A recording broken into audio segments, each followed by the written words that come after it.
Bismillahirrahmanirrahim. Alhamdulillah. Wassalatu wassalamu ala Rasulillah wa ala alihi wa sahbihi wa la quwwata illa billah ma ba'd.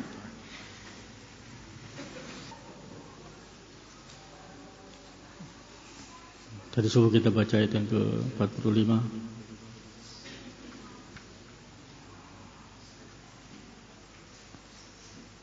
Wasta'inu bis-sabri was-salah wa innaha lakabiratun illa 'alal khashi'in.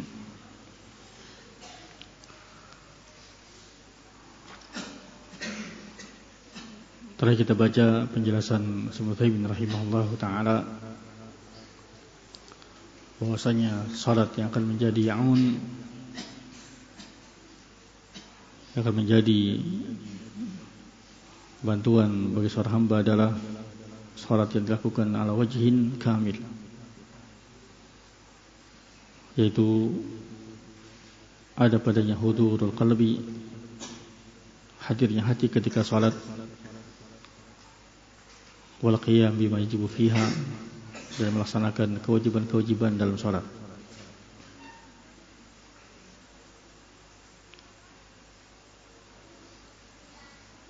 Kata beliau, adapun salat mayoritas kebanyakan atau mayoritas orang-orang sekarang itu hanya semata salat jawarih, anggota badannya salat, melakukan gerakan salat, tetapi la salat qalb.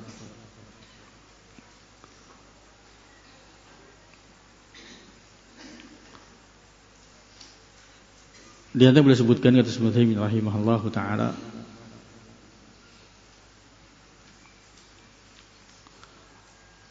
salat yang hakiki, yang yasru insanu fiha,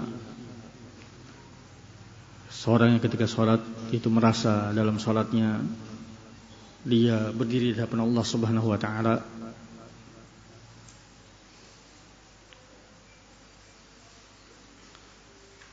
wa annahu radah fiha min kulli thamaratil ibadah. Salatnya menjadi satu taman yang di situ ada banyak buah-buah ibadah yang akan dia dapatkan.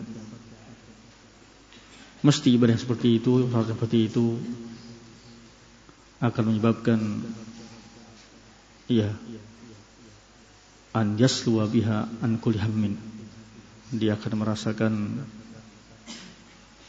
tentram dari semua kegundahan yang ada.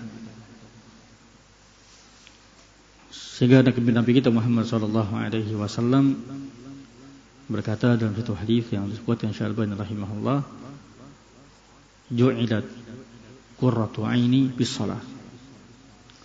Ya, dijadikan pelipur laraku yang menenteramkan gelap mataku adalah dalam salat.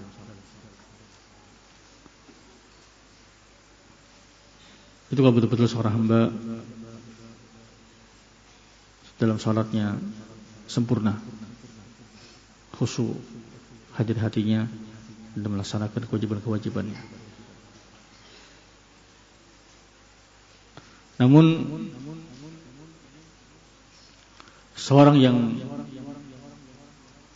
kalbunya masghul bi ghairiha, ketika salat tapi hatinya tersibukkan dengan mengingat yang lain,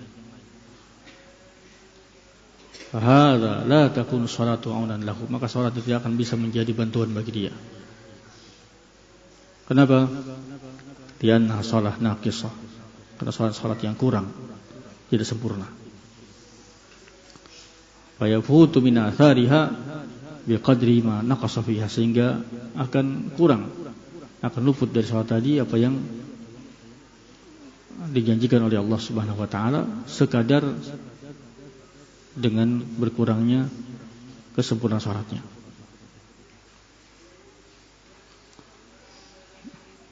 Sehingga salat itu menjadi aun, bisa menjadi bantuan dia dalam kehidupannya ketika salatnya sempurna.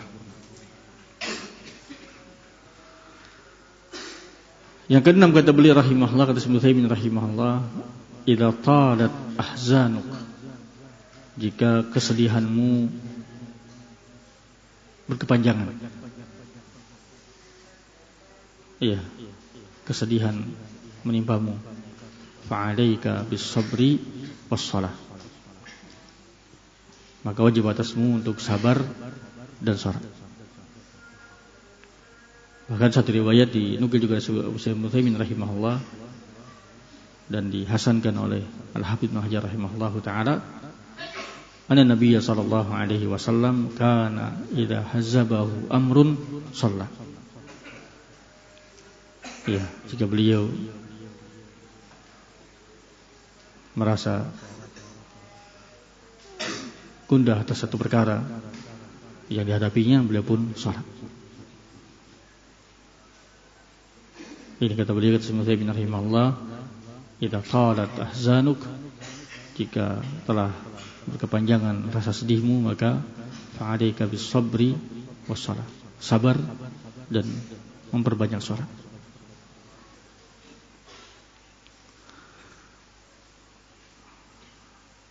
Kata beliau rahimahullahu taala, annal a'mal as-salihah syaqah ala ghir khashi'in. Dari ini, wa innaha lakabiratun ila al-khashi'in.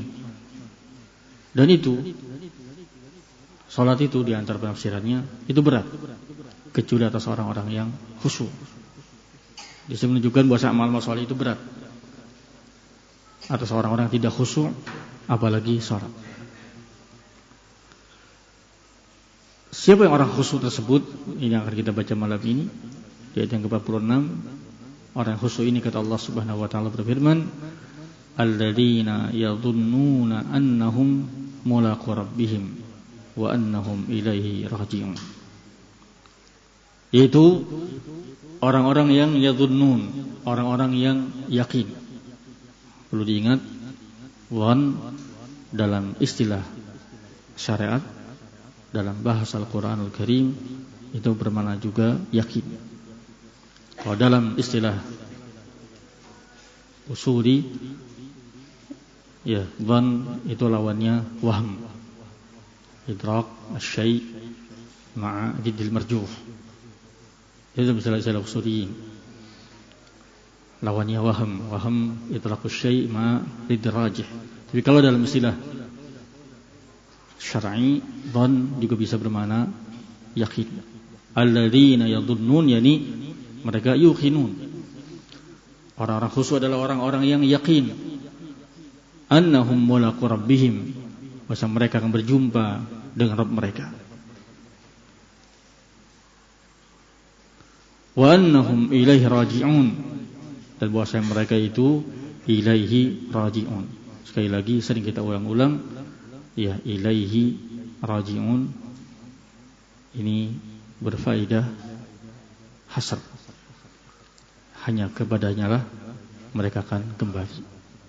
Ilaihi jar majrur fi mahal khabar muqaddam, ya, raji'un mubtada muakhar, taqdim ma haqquhu takhir, ini yufidul hasr. Mereka yakin akan berjumpa dengan Rabb mereka, dan bahwa mereka itu hanya akan kembali kepada Allah Subhanahu wa taala. Itu orang khusyuk.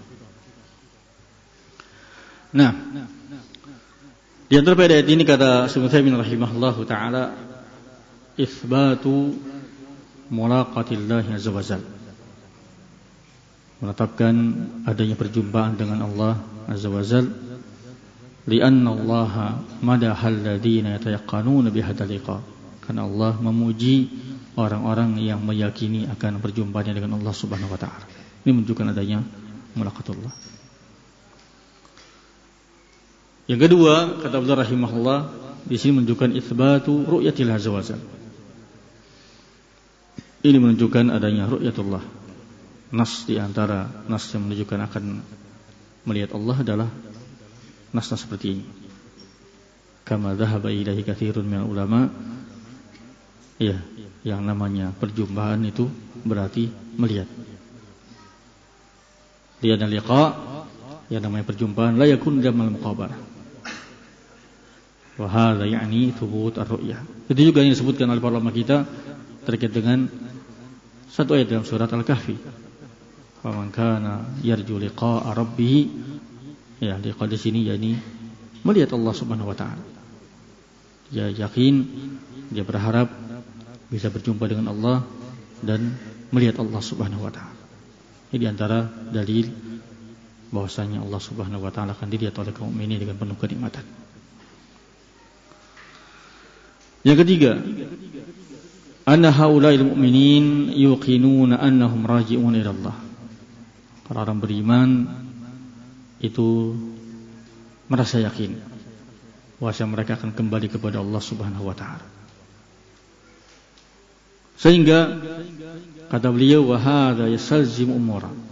Ketika mereka merasa yakin mereka akan berjumpa dengan Allah atau akan kembali kepada Allah, rajiun akan kembali kepada Allah, maka ini mengharuskan beberapa perkara. Ketika mereka yakin mereka akan kembali kepada Allah, maka mengharuskan al-khauf minallah. Akan adanya rasa takut ya kepada Allah, takut akan azab Allah, akan siksa Allah ketika dia berbuat maksiat kepada Allah Subhanahu wa taala.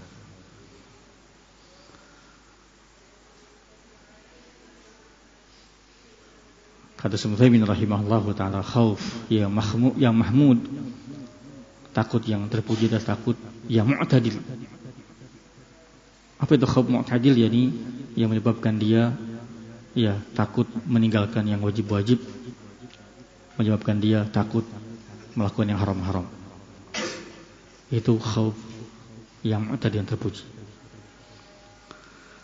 Takut karena kalau dia meninggalkan kewajiban akan terkena iqab.